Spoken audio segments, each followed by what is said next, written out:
of the national identity card as you have known it for generations. If you're above 18 years, well, you know what I'm talking about. Because from January next year, a new document is coming into force. What document are we talking about? All the details, you have them here on a Channel 1 News Hour. I said my name is O'Brien Kimani. At O'Brien Kimani is my Twitter handle, and at KBC Channel 1 is our Twitter handle. You know what we do next? We talk about the highlights, and then thereafter, I'll give you the full serving right here. But that is after the highlights.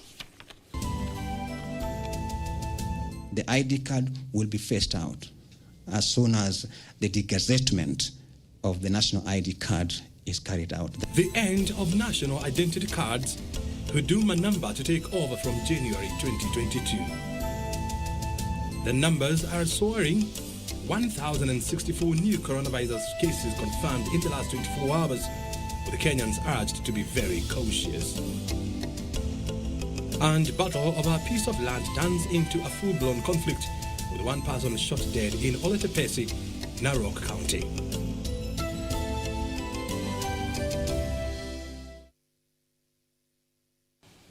And we're also in the police and company of Lucy Maura, who is ensuring that our sign language interpretation is on point. Let's move on. The government plans to phase out the use of the national identity cards by December this year. Government spokesperson Colonel Cyrus Oguna says the identity cards will be replaced by the Huduma Namba, which is a single-digit identifier. The second phase of the registration for Huduma Namba will kick off next month, according to Oguna. Purity Museo has all the details.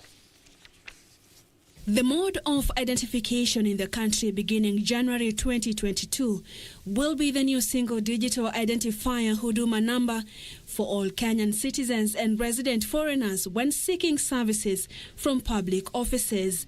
The government from December 2021 will be putting a close to the issuance of the national ID cards.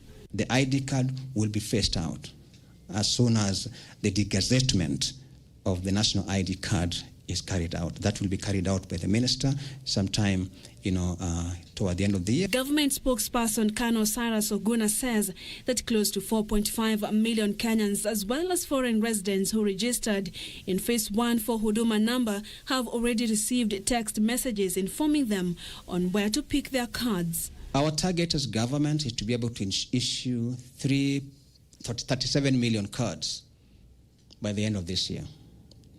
37 because that was the number that was registered during Phase 1 of Huduma card registration. Oguna urged Kenyans yet to register for Huduma Namba to do so during the second phase of the exercise, which begins next month. The government has organized for Phase 2 registration that will be ongoing. Phase 2 shall begin in April, end of April, and it will be conducted in all assistant chiefs' locations. He said no one will get services from any public office without the new card from 2022. Meanwhile, the government has assured of seamless operations in the forthcoming national examinations across the country. There is no student that will be denied the opportunity to do examination because of insecurity. We have got sufficient measures in place to ensure that exams are conducted in a safe and secure environment. 752,981 candidates kicked off the Kenya Certificate of Secondary Education KCSE examinations on March 8th, and the exams will continue until April 21st. More than 1 million Class 8 candidates are also set to start the Kenya Certificate of Primary Education KCPE examinations on March 22nd until March 24th. Purity Museo, Channel 1 News.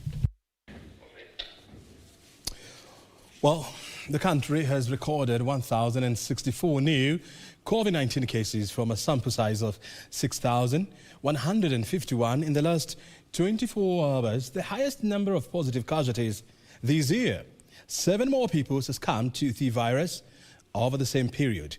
The latest figures coming as Kisumu County government announced a 2,000 shillings penalty for 1 month imprisonment for anyone found flouting the COVID-19 preventive measures issued by the Ministry of Health.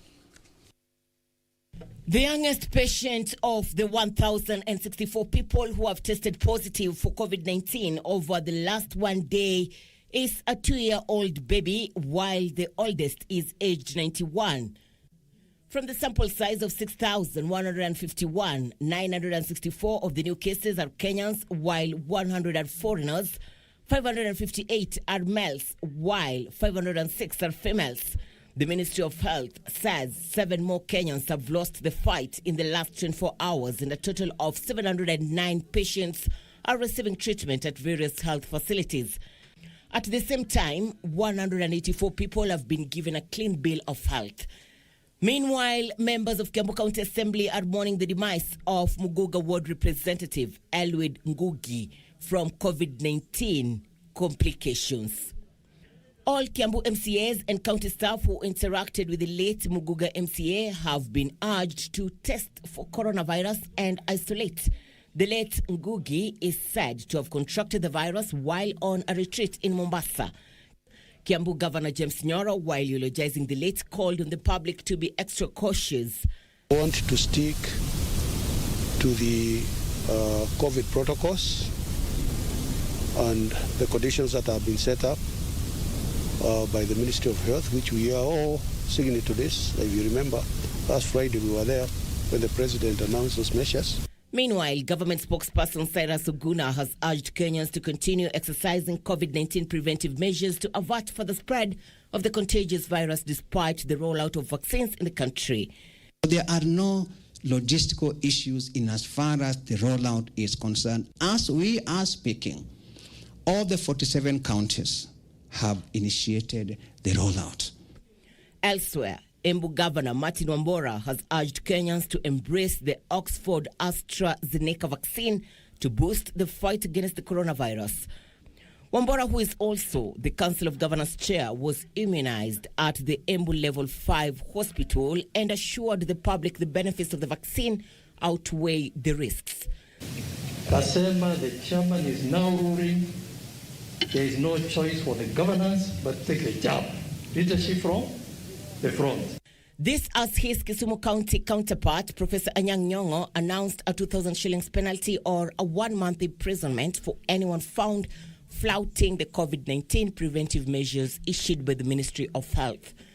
Curfew hours end at 9. There's curfew at 9, and anybody found breaking curfew will be dealt with accordingly. Irene Mchuma Odim, Channel 1. Elsewhere, the European Union medicines regulator has reiterated there is no indication that the Oxford AstraZeneca COVID jab causes blood clots. The latest development comes as Germany's decision to halt the vaccine was criticized by some politicians and doctors as the number of cases spiked in the country. The European Union medicines regulator has laid bare their stance that there is no indication the Oxford AstraZeneca COVID jab causes blood clots. The sentiment comes after several European countries post their rollouts. European Medicines Agency head Emma Koch said that she firmly believes the benefits of the vaccine outweighed any risks. Party to look carefully into the possibility or plausibility of any events linked to specific batches, or in fact any differences in manufacturing in any way that might lead to some disparities across batches. An investigation into cases of clots in a handful of recipients is still ongoing. This is as Germany's decision to hold the AstraZeneca vaccine was criticized by some politicians and doctors as the country recorded an upward trajectory of the coronavirus cases. The World Health Organization says there is no evidence of a link between clots and vaccines, and therefore countries should continue with the rollout. In the United Kingdom, more than 11 million people have already received at least one dose of the AstraZeneca vaccine, and there has been no sign of excess deaths or blood clots occurring. The development comes as the Prime Minister on Tuesday became the first person to receive the AstraZeneca vaccine in Asia as a way of boosting public confidence on the jab. Ruth Wamboi for Channel 1 News. Well, President Uhuru Kenyatta has sent a message of condolence to the family of journalist Robin Njogu, who passed on last night at a Nairobi hospital. In his message of encouragement, the president described the late Njogu as a progressive journalist and mentor whose contribution to radio and online journalism has gone a long way in transforming the country's media and communication sector.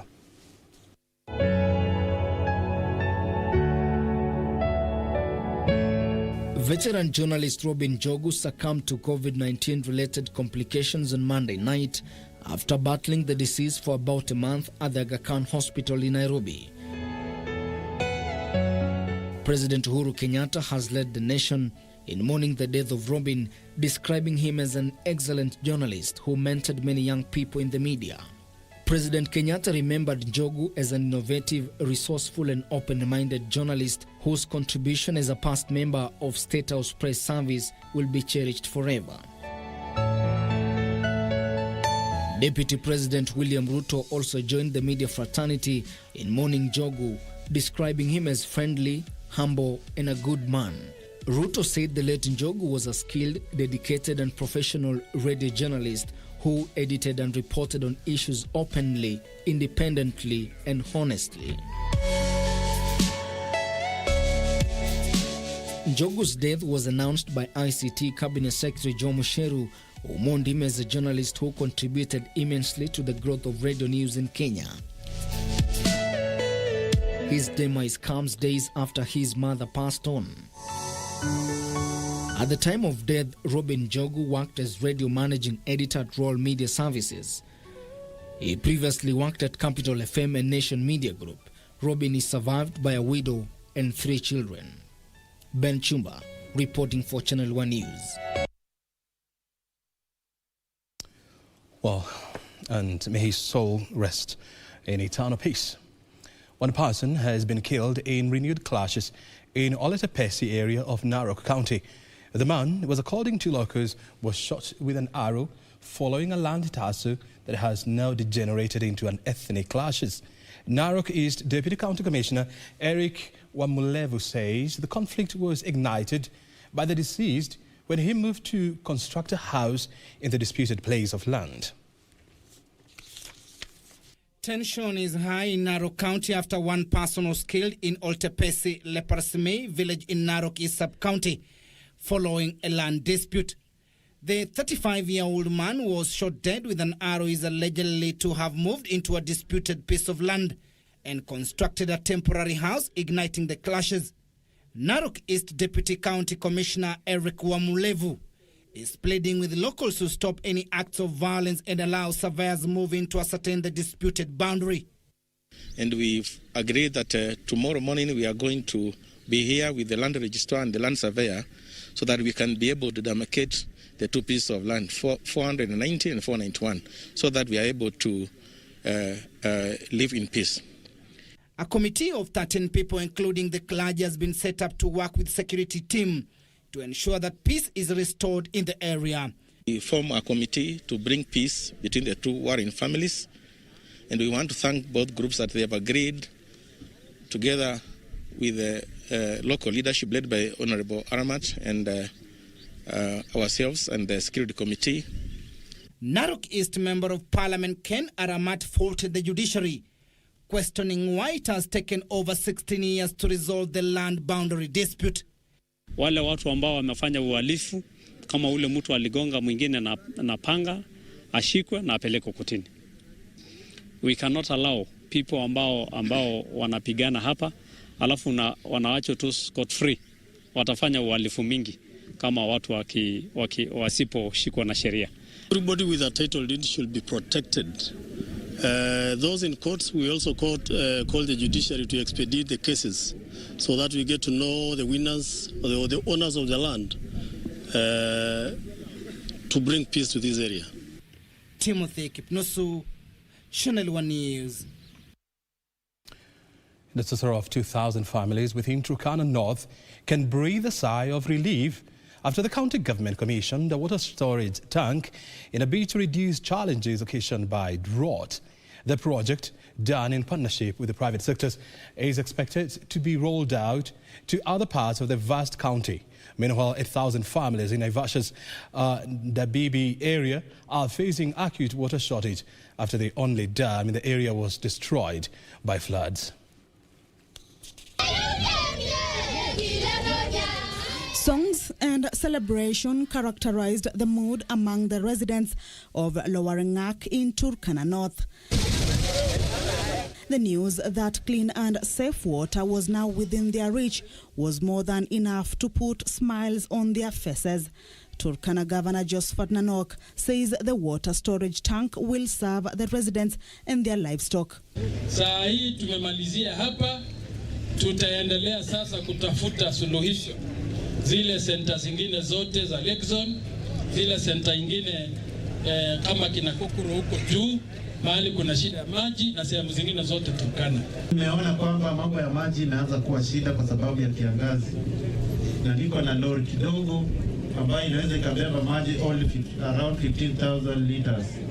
Hiyo lori iko huru kutumika kuhakikisha kwamba wananchi wa Turkana North constituency, hiyo inamaanisha Lokitang area mpaka Kokro mpaka Kibish, wanapata maji. And while it was all jubilation in parts of Turkana, residents of GBV in Naivasha, Nakuru County are in dire need of a solution to an acute water shortage. The residents who took to the streets to demonstrate over what they term as a neglect claim the situation has been worsened after pipes supplying water to the area were vandalized. Mtoto kabla aende shule asubuhi ninamwamsha saa 10 tunaenda kutafuta maji. Akuje aoge, angalau aoge ndio aende shule. Kutoka shule hivi ananikuta kama nimemngojea kama kazi. Akuje achukue vibuyu nami nibebe maji na mtungi ndio turudisha ndio tupate maji ya kukunywa. Kuna pipe ilikuwa inatoka msituni inaleta maji mpaka hapa nyumbani. Lakini wakati wa mvua ilitoa, alafu kukawa na mabomu nyenye ambayo wanaenda kuchukua na kuweka hizo mfereji kwao, alafu wanaziuza zingine ziko kwao. The only dam in the area is said to have been damaged following heavy rains that pounded the area a few months ago. Sasa vile hiyo dam ilibomoka, mifereji ikawa exposed, ndio sasa hii mifereji imekuwa imetolewa na ndio unaona wananchi wanalalamika. Kamchemenza for Channel 1 News.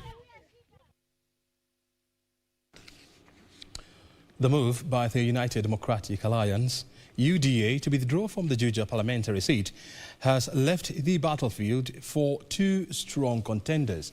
The race is now expected to narrow down to a Jubilee's candidature against Moses Kuria's People's Empowerment Party PEP candidate. 3 candidates have been sent back to the drawing board after UDA's unexpected withdrawal from the race. Even though UDA Secretary General Maina said that they had consulted the aspirants who had expressed interest in the party ticket before deciding to pull out of the race, the aspirant divulged that the party didn't reach out to them for their opinion. Chama cha UDA kuamua kwamba hawatakuwa na mgombeaji wa huku kiti cha mbunge cha huku Juja ni jambo ambalo wananchi hawajalichukulia vizuri kabisa. So imekuwa ni kwazo ngumu, na sababu tulikuwa tumetangaza kwamba tutakuwa na mtu katika chama cha UDA kwa sababu tulirudisha makaratasi yetu na tukatimiza yale mambo ambayo chama ilikuwa imeitisha. On the other hand, some aspirants seeking Jubilee's ticket in the party nominations set to be held on Saturday have raised the alarm, claiming that the primaries will be bungled in favor of one of the aspirants. Tokelezeni, muongee na wanajuja, muambie wachague ule mtu mnataka. Mimi nimefanya uchunguzi wangu na nimekuja kugundua Uhuru Muigai Kenyatta hajatuma watu Juja kuambia wachague nani. Businessman George Koimburi has already defected from Jubilee and will now seek the seat on the People's Empowerment Party PEP ticket associated with Gatundu South Member of Parliament Moses Kuria. Mimi nitaendelea mpaka mwisho, sababu mimi ni kiongozi ambaye amekuwa na mkaaji wa Juja, na mkaaji wa Juja apewe nafasi ya kujichagulia kiongozi wake. While in Nyandarua, at least 9 candidates have lined up for the Ruri Ward MCA seat in the by-elections set for May 18th. 5 Jubilee candidates will face off in the party nominations set for March 20th. Governor Francis Kimemia met those vying on the Jubilee party ticket in Ol Kalou town together with party mobilizers, where he expressed confidence in the party winning the seat. Mimi nimehakikishia yule ambaye atashinda tutamshika mkono kama candidate wetu wa Jubilee, ili pia akishindana na wale wengine ambao watasimama tuone ya kwamba Jubilee itachukua hiki kiti cha Ruria Ward. Meanwhile, Kuria East MP Marwa Kitayama has confirmed plans to host Deputy President William Ruto in Migori on 28th of April. Meanwhile, Mutua Katuku has pulled out of the Machakos senatorial seat in the Thursday by-election. In a statement issued by Maendeleo Chap party leader, who is also Machakos Governor Alfred Mutua, the party was stepping down from the contest for the sake of unity. Well, a civil society group in Kisumu County has launched a campaign to end gender-based violence in the vast Kisumu County. The Akili Dada organization is partnering with like-minded organizations to implement an intergenerational dialogue seeking to enjoin young voices to the discourse of gender equity. Wycliffe Okech has the details. Akili Dada, a civil society group, has partnered with Sustainable Development Goals Kenya Forum and Kenya Female Advisory Organization in a campaign to end gender-based violence in Kisumu County. Officials from the organization noting of increased incidents of gender-based violence in the county, especially during the pandemic period. Our national hotlines speak towards the same. They show a sharp increase in cases of gender-based violence in every county. Taking into account the mental health of young people is one of the key things and key contributors towards us achieving our goal. Yeah. The campaign, Christian Generational Equality Campaign, seeks to engage young people to take up leadership in the Beijing review process, which is geared towards the realization of gender equity in the country as envisaged in the Sustainable Development Goals. A sustainable change towards changing the harmful, either harmful practices or gender-based violence against women and girls.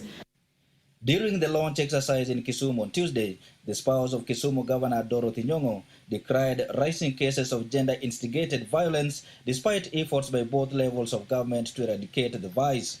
Somebody needs to really figure out at our local levels what is it that's going on that's making the issues worse, especially when our girls are actually going to school.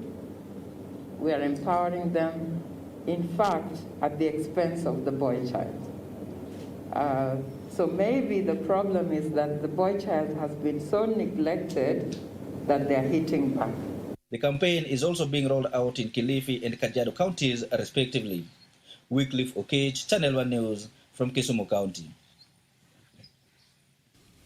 The 10 million graft case involving former Nairobi Governor Mike Sonko failed to proceed on Tuesday after some of the lead counsel, John Haminwa, walked out of the proceedings, citing bias and claiming that he had not been furnished with the proper court document. Haminwa also questioned the court's decision to lock out the media from covering the proceedings, saying his client will not be accorded a fair hearing. Senior counsel and veteran lawyer John Haminwa on Tuesday walked out of the Milimani Law Courts in protest during the hearing of the 10 million shillings corruption case facing former Nairobi County Governor Mike Sonko. Haminwa lamented that the prosecution had not adduced the required court documents to the defense team. Quoting Article 50 of the Constitution, he also objected to the barring of media from covering the public proceedings. There are ordinary applications that do come up from time to time during a criminal hearing. And I saw no reason why the media should be excluded from the court. He insisted that he had made orders very clear in the past that the media would not be allowed and that the next witness should be allowed to testify. It was at that stage that I told him that I would not sit in the courtroom at all. It also emerged that one of the accused persons had tested positive for the coronavirus, and an application to Chief Magistrate Douglas Ogoti to adjourn the hearing given the circumstances was rejected. Sonko was charged at Kahawa Court with the 2 other co-accused. One of them has been tested and he has been found to be a coronavirus COVID-19 patient.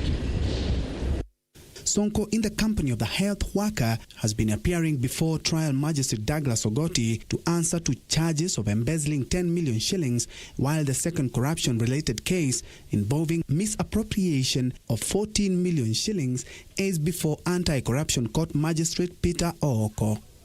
On Monday, Sonko was ordered by Chief Magistrate Douglas Ogoti to appear in court in person or face the court's wrath.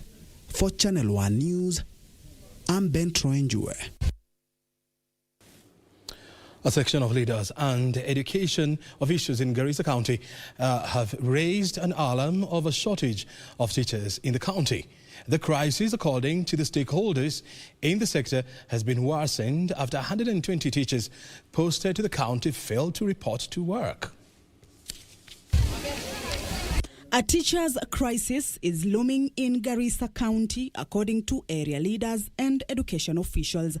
It is reported that at the beginning of the year, when physical learning resumed, 4 sub-counties, namely Holugo, Ijara, Fafi and Liboi, were expected to receive additional 30 teaching staff each. And none has reported there, simply because of insecurity factor. And those teachers were posted back either to Balambala Township or Lakdera. And the students in Hulugo, as I speak to you, Hulugo has high school. Hulugo High School is being manned by only the head teacher and some few students who are out leavers. Garissa County, Kenya National Union of Teachers officials claim insecurity has been cited as the reason behind the delay. It was an ugly scenario, removing somebody from Garissa Primary School and Garissa High School in the name of insecurity. Well, actually, Garissa town is more secure than even Nairobi itself. So Teacher Service Commission made a unilateral decision in doing that. There is no insecurity as such. We are safe. As a person who leads the security sector in the community, I'm aware that we have 80% of the teachers of our private schools are non-locals. They are very comfortable in Garissa. A total of 118 primary and secondary schools are reportedly manned by only a head teacher. The absence of teachers in classrooms now raising questions over the preparedness of learners in the area who are expected to sit for their Kenya Certificate of Primary Education and Kenya Certificate of Secondary Education. Certainly, it's a fact that we have no teachers in 80% of our schools. When they sit for the exams, they will fail. Where are they going to go? The dropouts is increasing day by day, year by year. So we want to ask ourselves, where are these guys going to? And what are they going to do? What will be their role? The leaders are now calling for a substantive solution from relevant authorities to the issue of shortage of teachers before schools resume in May. We are now perturbed. What is the solution for this? Do we close those schools? Do we just leave the way we are? Otherwise, we are on a time bomb. Kamche Menza for Channel 1 News. Citizens of Trans Nzoia County are accusing the police of shielding a clergy they claim has conned them through a fictitious pyramid scheme. Locals claim the clergy lured them into investing in the scheme with the hope of making a fortune, but they are now in tears. These and more stories next in our county headlines. The clergy is claimed to have targeted small traders and business groups to benefit from the program in order to boost their businesses. Speaking outside Kitale police station, the affected traders say they have gone through frustrations to recover their money from the clergy, but nothing has been forthcoming. Serikali ndiyo inafaa itusaidie, vile inafaa tupate pesa yetu kushika mhalifu. Nao ndio wanasaidia mhalifu mwenyewe kutoroka. Tunataka serikali ituambie ukweli ama itafute huyo mhalifu tujue vile anatupatia pesa yetu. Meanwhile, in Beira South Sub-County, hundreds of residents living near the Kiambere and Masinga dams risk eviction following an order issued by the Tana Athi River Development Authority to reclaim the riparian land. The residents have vowed to stay put even as the authority maintains they must vacate the land to allow establishment of development projects. Tuko na watoto na hatujui pale tunawapeleka na wanatuambia tutoke, tutatoka tuende wapi? Tumepata ripoti ya kwamba sisi tunahama na tunahamishwa. And finally, a well-wisher wants the government to organize lunch program for Class 8 pupils. Speaking at Kiangange Primary School when he flagged off over 10 vehicles which will distribute food, Lapset Corridor Development Authority Director Karanja Mburu wa Matangi wants the government to adopt and accommodate free feeding program in providing lunch to all candidates. It's my vision that the government can join us and be able to do this. Is providing like this, we are providing like pencils.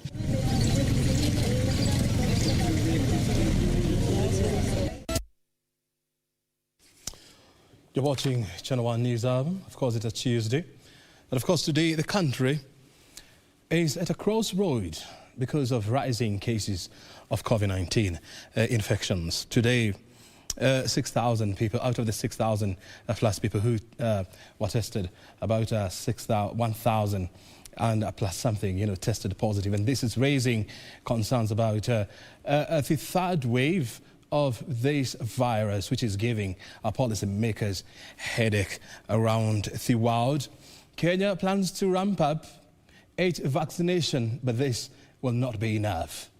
The government still continue to urge Kenyans to observe the rolled out health protocols in a bid to curb further spread of this virus.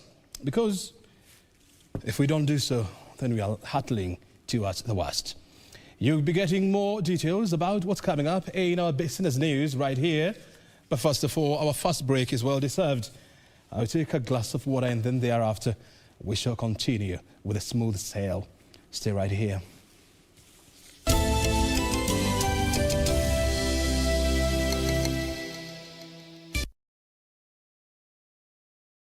Fanya hivi, wewe teremuka tu chini. Hata watu wanangojea, unasema unione?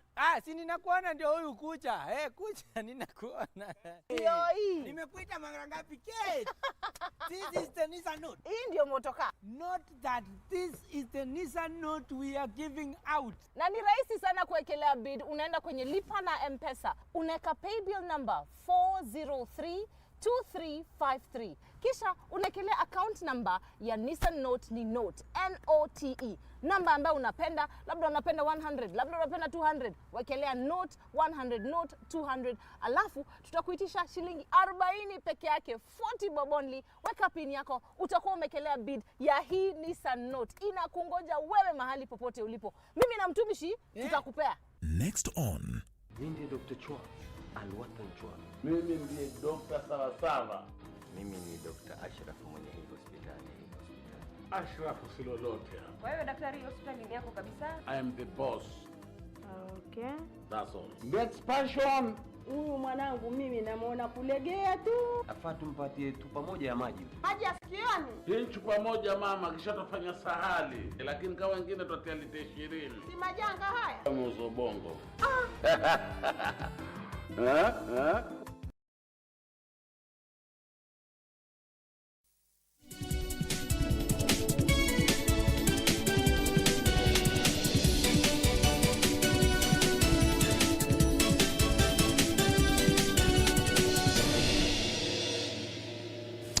Well, players in the real estate sector have been encouraged to tap into the financial market and source for capital to construct environmental-friendly houses.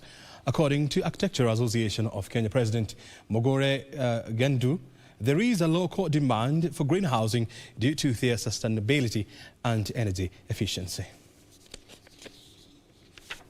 The construction sector has become one of the biggest contributors to climate change by emitting a large amount of emissions into the atmosphere. Buildings are responsible for 39% of carbon dioxide emissions and 36% of global energy consumption. Industry players are now seeking to commit to a more sustainable building and urban future. The Architectural Association of Kenya and Kenya Green Building Society have partnered in a move that will ensure increased adoption of green building solutions. CO2 emissions contributes 39%. In terms of global energy use, the built environment also uses 36% of global energy. The MOU itself shows we can come together as associations and focus our efforts around climate action, first of all, health and well-being, and resource circularity. Greenhouse gas mitigation strategies for buildings can stimulate the growth of new businesses, as well as contribute to other equally pressing social development goals, better and access to clean energy and water. What is the issue about drainage? It's water that is not properly designed for. We know it rains. We know how much rain we get. We collaborate with the Met Office. We know even the expected rain for the whole year. So if we design for that and capture that water and reuse it. The MOU seeks to advocate for, promote, train and build capacity among its members on the principles of green building design towards promoting sustainable practices and technologies. Terry Njenga, Channel 1 Business. Elsewhere, Rural, Electrification and Renewable Energy Corporation says it will complete installation of more than 2,000 transformers across the country by June this year.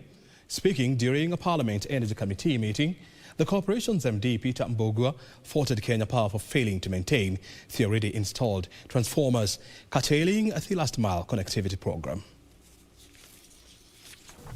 An additional 2,000 transformers will be installed in remote areas in a bid to connect people in far-flung areas to the national power grid. According to the Rural, Electrification and Renewable Energy Corporation, it intends to clear its 2020-2021 financial year projects by June this year. It was because of that, and we are going to ensure that these are executed. And our target is, come June, we have executed the projects. However, the corporation blames Kenya Power for failing to maintain the already installed transformers, creating inefficiency in power distribution. When you look at the question on the failed transformer again, the way it works is once we do the project and we give them to Kenya Power, they'll carry out the maintenance, operation and maintenance. For all transformers that are failed, they're supposed to report back. We should stop apportioning blame from today. You have your mandate as constituted or established. KPLC have their mandate as whoever is failing now, this committee is going to take action. Because again, we cannot continue spending billions of money.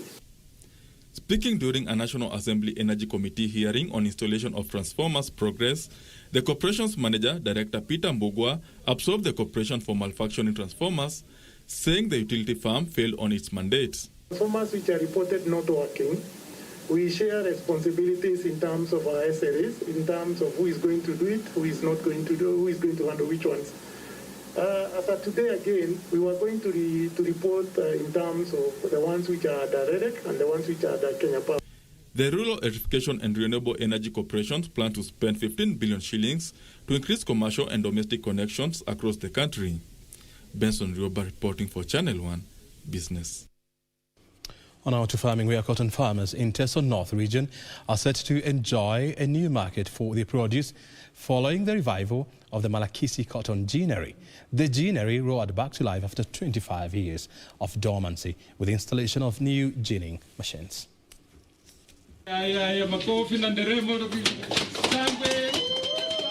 The revival of ginnery has only started, with area leaders noting that the completion of the ginnery will need more than 200 million shillings, urging the national government to support the project. They added that the revival of the ginnery will create massive employment opportunities to youth and boost economic growth of the two towns. They have challenged the youths to join technical and vocational training institutions to benefit with job opportunities once the ginnery is operational.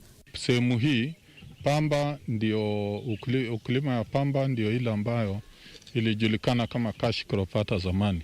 Hatukukuwa na cash crop pengine sehemu hii. It used to produce cooking oil, and also it used to produce cotton cake. It used also to produce soap. Hii sabuni ya miti. So we want again to go back to bring new machines for producing all that, to generate employment for our young people. Already 53 tons of seed cotton have been bought from farmers from Teso region and parts of Bungoma. And beef farmers in Samburu County are now moving from traditional cattle keeping practices to improved breeds in an effort to realize increased profit. The county government is working with farmers to ensure successful adoption of the new breeds to bolster their main economic activity. The need to adopt improved beef varieties has seen livestock farmers and breeders from Kajiado share the experiences with Samburu farmers.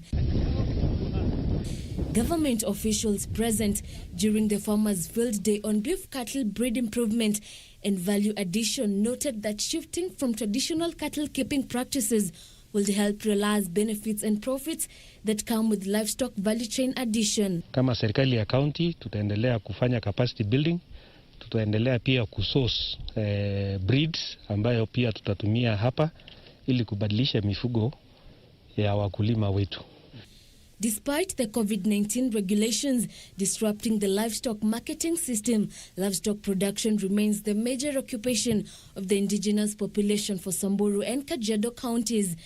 The Samburu County government plans to improve livelihoods of the farmers by sourcing new technologies and breeds, including Saiwal and Boran breeds. Tunataka kubadilisha mbegu ili ifike mbegu ya Saiwal. Saiwal ina nyama ya kutosha, pia Saiwal ina maziwa.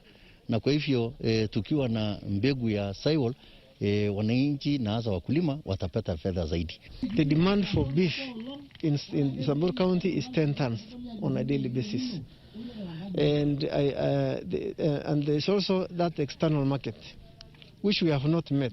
Farmers were also trained on the best management practices that seek to equip them with knowledge on how to improve their beef farming. For Channel 1 News, I'm Wangari Washuri. Well, you know that the Energy Regulatory and Petroleum Authority on Sunday increased the cost of fuel by a significant margin. This is for the fourth straight month. And of course, it continues to elicit sharp reactions from Kenyans and, of course, leaders. And so let's go straight to the counties where Kenyans continue to express concern over the rising cost of living, with a cross-section of Southern Nyanza leaders urging the government to prioritize fixing the economy. The leaders questioned the rationale behind the recent fuel price increment, saying that other East African countries who imported the crude oil from the same source had lower prices. Tough economic times continue to affect Kenyans, with the recent fuel prices hike worsening the situation. Leaders in Nyanza are now calling on the government to step in and fix the economy. They petitioned the Petroleum Regulatory Body, EPRA, to consider reviewing the current prices with a view to making life affordable for Kenyans. Nashangaa sana wakati hii board ambayo ina regulate mafuta wanaendelea kuongeza bei ya mafuta.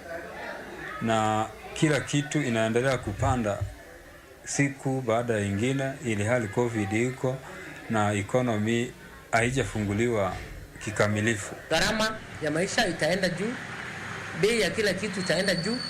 Hiyo ni shida kabisa, na watu wengine bado hawajarecover kutoka COVID.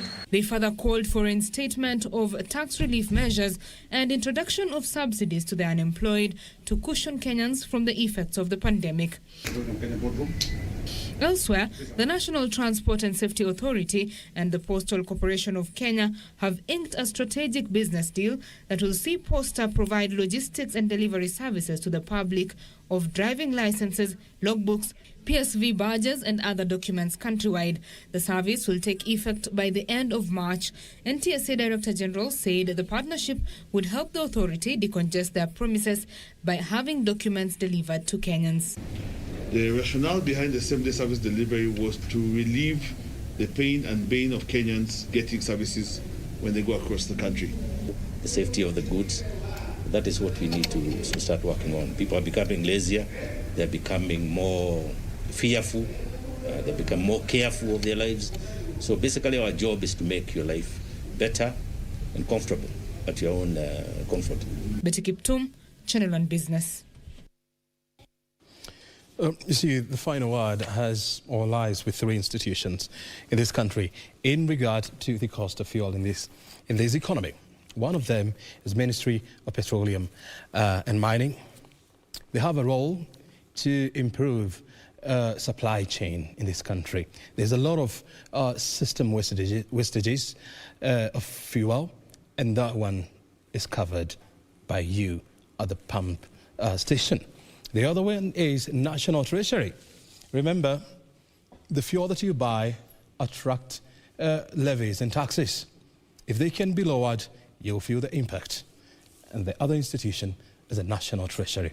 They have the powers to summon the two ministries and tell them, hey, look here, you've got to do something, and this is the resolution. Will this happen? I don't know. Well, let's move on. Facebook has agreed to pay Australia's largest print media News Corps for journalism from its local misheads. The deal has been secured just weeks after Australia passed a controversial wild-fast law aimed at making tech platforms pay for news content, but the value of the 3-year contract in Australia is yet to be disclosed. These and more in our International Business News Roundup. Corp Australia controls about 70% of newspaper circulation in Australia, with mastheads including The Australian, The Daily Telegraph and The Herald Sun. News Corp already has a different deal with Facebook for its US media titles. It involves the platform paying for stories to include in its Facebook News tab, a product not available in Australia. Battles over the law's design led Facebook to suddenly block all access to Australian news content on its site last month. The news ban lasted for about a week before the Australian government made concessions and passed on the law on February 25th. Meanwhile, the EU has begun legal action against the UK over its alleged breach of the Northern Ireland Protocol. The protocol is part of the Brexit deal relating to Northern Ireland and has led to the creation of a new trade border between the Northern Ireland and the rest of the UK. It could lead to the UK having to defend its actions at the European Court of Justice. The European Commission's Vice President said he hopes the issue can be resolved without further legal action.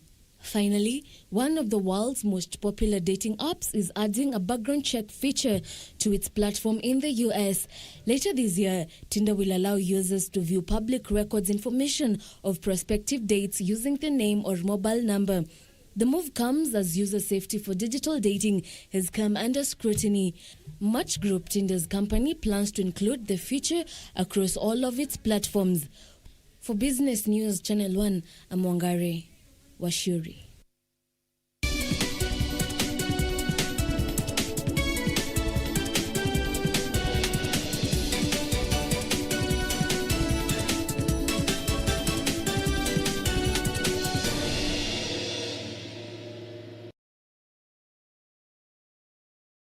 Ili kupata skiza tune hii ya joking kwa simu yako, bonyeza *811 *758 hash. Good morning, class. Good morning, Mr. Kipto. Now I want you to write a composition using the word jogging. Teacher, please give us spelling for the word jogging. Sijasema jogi ile ujogi ile jogi ya kunyongwa. Hapana. Ninasema jogging. Na sijasema jogi ile nje unasema jogi ya kukimbia ya marathon ama ile jogi nyingine ile jogi ya television ya kucheka. Sijasema hiyo jogging. Na maanisha jogging ya brain ile kukimbiza akili changamoto. That a composition using the word jogging. Ili kupata skiza tune hii, bonyeza *811 *758 hash *811 *758 hash. Next on. But I think that what you don't like and what you don't want to admit to yourself is that whatever it is that you and Amaya had ended before it even started. It is obvious that he lied to you. For some reason, that person did not want you to find out the truth. But why? Lucrecia and David, those two were working together. Lucrecia was in Chiapas when the plane where David was boarding exploded. He loved another woman who was very important to him, and knowing that eats your soul.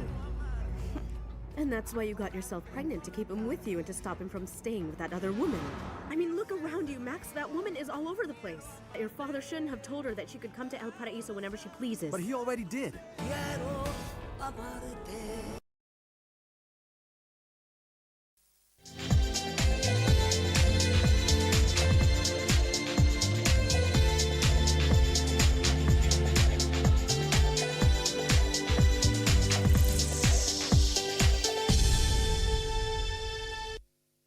Let's now talk about sports, where some good news is coming from the Ministry of Sports in an attempt to streamline the management of cricket here in Kenya.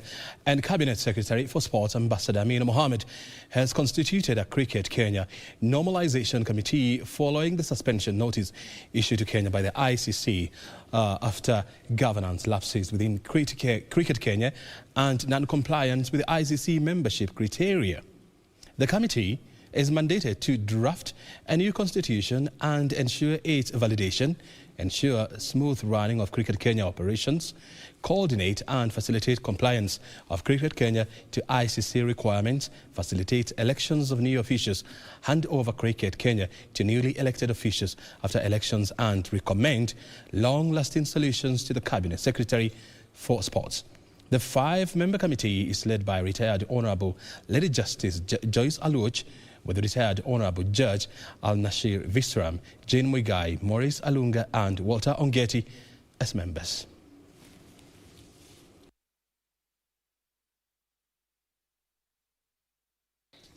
Let's hope that the new team will be able to turn the tide of cricket game in this country. If I can take you back to the year 2003, when Kenya actually hosted the ICC World Cup, it was such a marvel.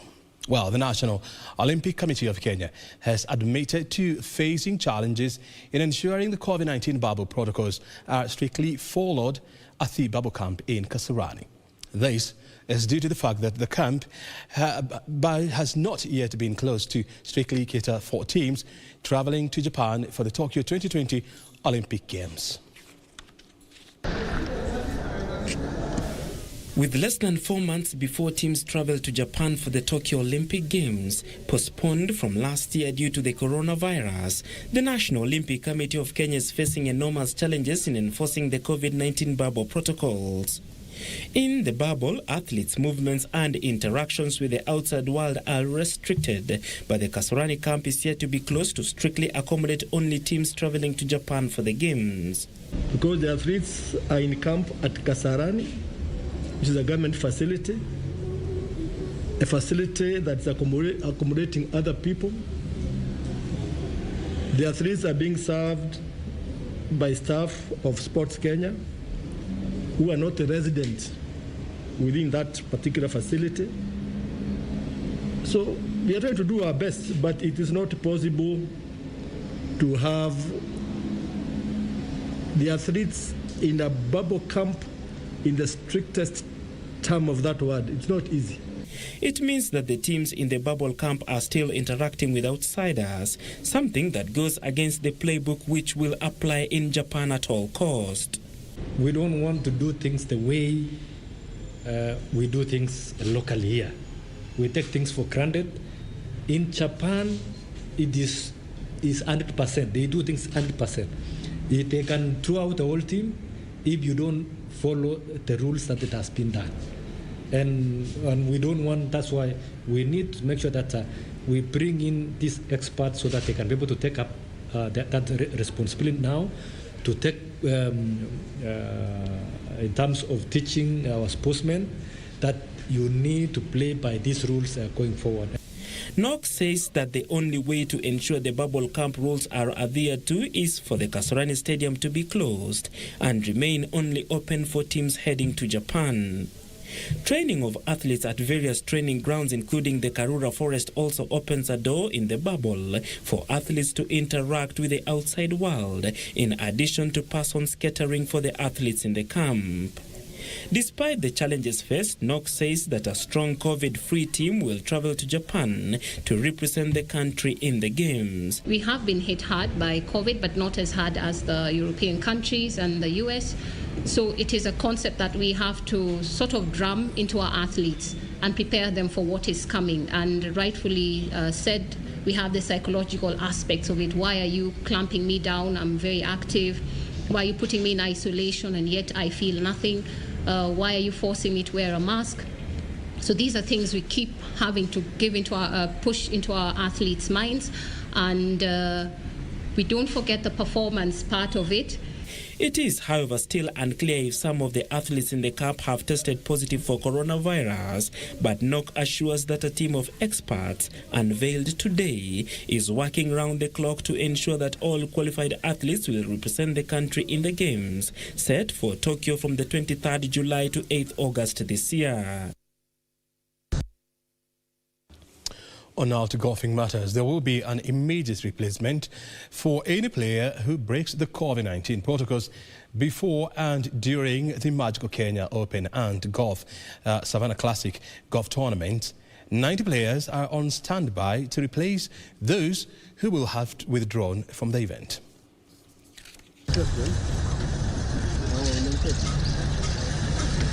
156 players will compete at this year's Magical Kenya Open under strict COVID-19 protocols, with those who will break the rules being replaced. We have had a complete team looking after COVID protocols, and we've been working with them for the last 2 months to ensure that we understand what is required to be done.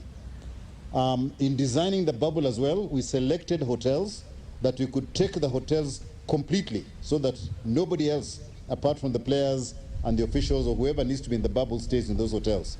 More than 240 players were scheduled to compete in the event, but the number was reduced, with those left out remaining on standby to replace players who will break the bubble protocols, as well as those who may end up testing positive for coronavirus. The Magical Kenya Open and the Kenya Savannah Classic are scheduled to take place from the 18th to 21st and 26th to 28th of this month respectively, were today boosted to a tune of 30 million shillings from Absa Bank. The last year has been a very active year. It's been a challenging year. For us, it's been a year where we transitioned our brand from Barclays to Absa.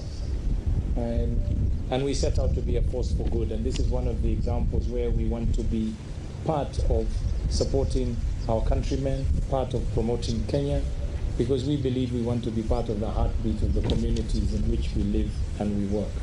The bubble protocols will ensure players travel to the current golf club and back to their hotels. It is the first golf tournaments in the country to be played under the bubble format, but the 9th in the world.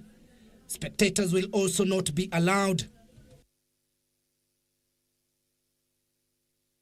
Elsewhere, Kenya table tennis players who took part at the World Tokyo Olympic qualifiers in Doha, Qatar, were all knocked out of the event alongside their African counterparts in tough qualifiers. In the men's singles, Kenya's top player Brian Mutua lost 0-4 to Jankarik Lubamol of Czech Republic, while Josiah Wandera lost 0-4 to Tanvir Padasak of Thailand. In the ladies' singles, Kenya's top player Doreen Juma could not stop Dorak Garia of Spain, losing 0-4, as Lydia Seti was also defeated by Trigolos Doria of Belarus. The Kenyan team will return home on Thursday night.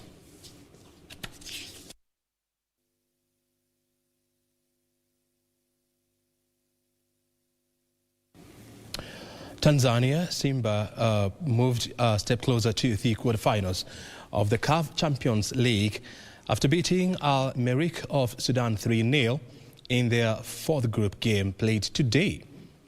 The match, televised on KBC Channel 1, saw Simba take the lead in the 18th minute through Louis Mikisone.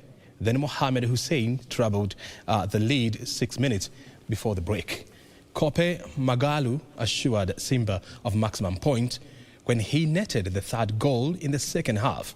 Simba now lead Group A on 10 points, 3 points ahead of second placed Al Ahly, Vita Club and Al Merrikh are third and fourth on the 4th and 1 positions point respectively.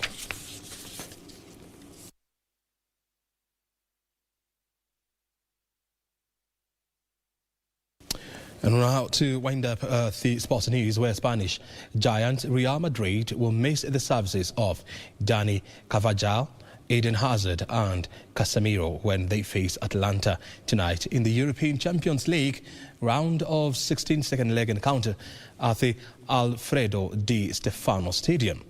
Hans Harteboer and Remo Frior will not be available for Atalanta, Madrid have won 11 of their last 12 games against Italian opposition in the competition.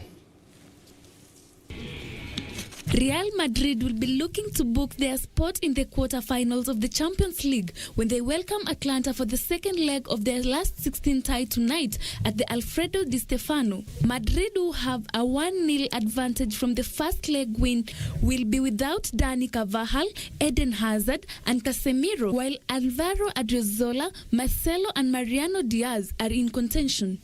Hans Hatebo and Romefrola will not be available for Atlanta. Madrid have won 11 of their last 12 games against Italian opposition in the competition. Elsewhere, Manchester City will carry a 2-goal cushion to the Puskas Arena when they face Borussia Mönchengladbach. City, who are favourites to win the tie, have a fully fit squad to pick from, while their opponents have 2 injuries concerned, with Rami Besubaini and Christoph Kramer being sidelined. City are unbeaten in their 5-game against Gladbach in the Champions League, winning 4 and having drawn 1.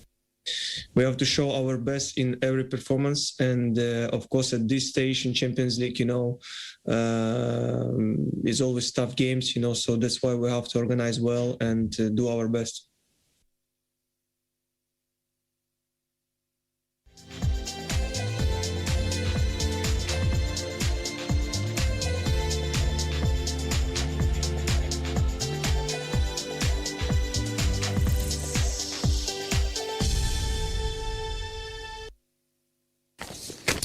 Well, at that point, we come to the end of Channel 1 News Hour tonight. A rundown of the top stories that we air tonight is up next. And the fact of the matter is the National Identity Card is being phased out in December, so January 2022. You're expected to have or to get your Huduma Namba card. Another development, COVID-19 cases are rising at a worrying rate, and the government is urging everyone to take care of the health protocols, issued by the government. Some interesting news also coming from sports, where the Minister of Sports has formed a committee to help revive the dwindling fortunes of cricket in this country. That plus more we have covered here. In case you would want more, find us on our internet page, or which is www.kbc.co.ke. My name is O'Brien Kimani. At O'Brien Kimani is my Twitter handle, at KBC Channel 1. Lucy Maura has been our sign language interpreter. Many thanks indeed, Lucy, for a job well done. Have a good night. We'll see you again next time. Bye for now. The weather report is up with Muchuma Irene.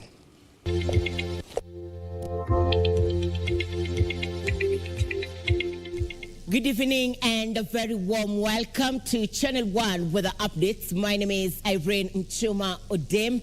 Tonight, most parts of the country are experiencing partly cloudy conditions, but at the same time, the county of Nairobi is experiencing showers of a few places. This is also affecting counties around the region. The Lake Basin region and western sectors are currently experiencing showers accompanied by thunderstorms.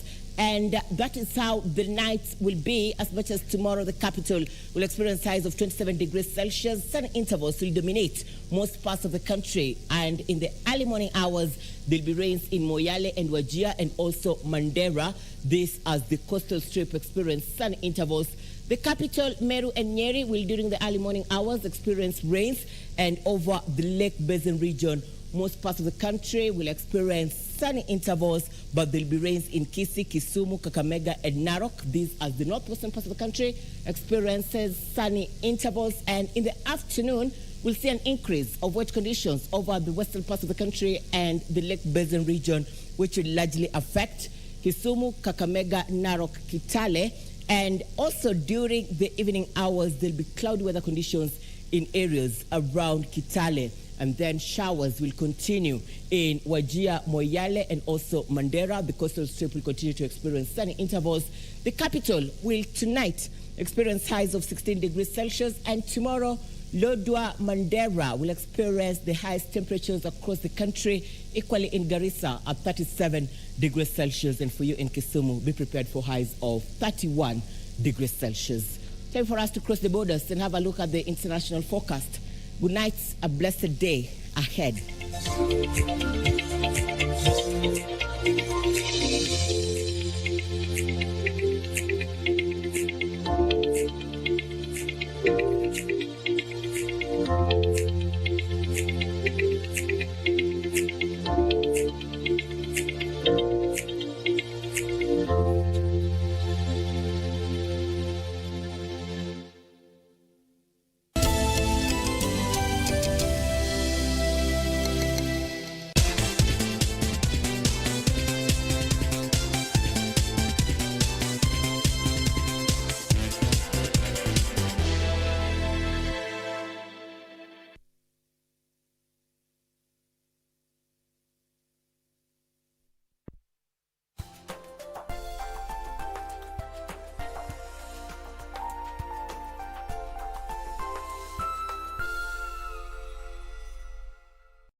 Vera Beauty College. Vera Beauty and Fashion College, with branches in Nairobi, Eldoret, Thika, and Meru. Did you know that we are a TVET approved institution?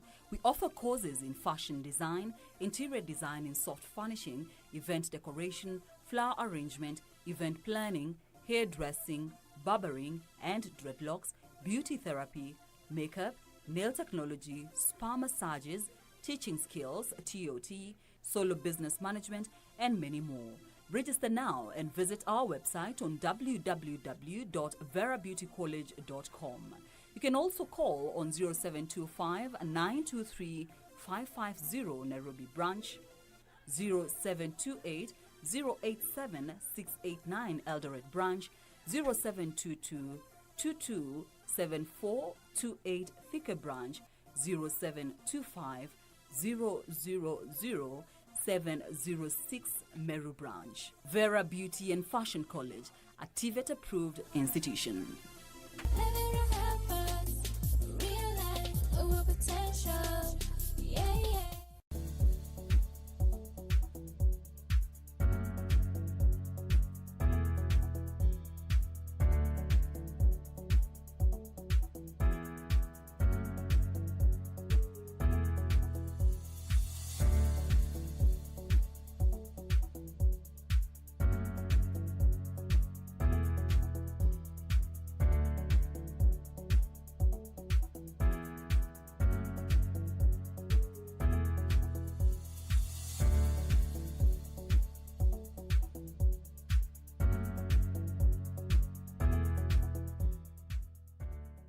Next on. But I think that what you don't like and what you don't want to admit to yourself is that whatever it is that you and Amaya had ended before it even started. It is obvious that he lied to you. For some reason, that person did not want you to find out the truth. But why? Lucrecia and David, those two were working